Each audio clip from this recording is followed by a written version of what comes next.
long Nang pagdadyo ng iyong kehamason Tovay kailang may apolong doo Nang palang ponji kalon along Nang palang ponji bigla na jitay along Korpi ng kong kali yo Korpi ng kengo victory on Nang gong oy ne along dam pek tili kakong long Kakong long di mong adyo along ni king kambing kalong tong Victory si chalong mentu alang pong yo yo Chetan tambe Yui tung ni tepo along Chetan tambe Get yui tung ni sonin sorong baje akam along Chetan tambe dong wang ni tepo again along Korpi ng raje bolon doong ng paninin ng isang ong Nising alam ng chetan si tae Ng chetan detang ng singoy lag na puke mata Korpi ng kong kali yo Korpi ng kengo victory ong Nang gong oy ni king along Dam tek tili kakong long Kakong long ni mong adyo along Ni king kambing kalong tong Victory si chalong mentu alang pong yo yo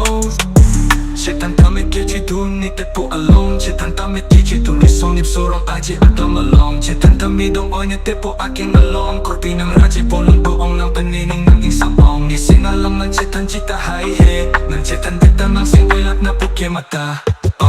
Korpi ng kong kali yo Korpi ng kengo victory ong Nang gong oy ni king along Dam pek tili kakong long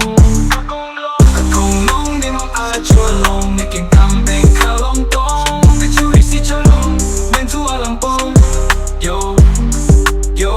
Public rap, very speed rap Ito mapurki mo along Padonan ang korpi pera Tepo pera korpi keji dun pena Singro korpi cheta teke asing alam Isi hini ketong nilong sepo peng kalong Kilong yung medyo no ate Pag-alam tong abe alam tong abe Kilong magkilong chuk chet chelong peng kalong Pumataran ng tya Itit ng kurong bang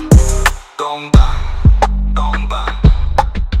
Korpi ng kong kali yo Korpi ng kengo victory ong Nang dong oy ne king along Dam pek tili kakong long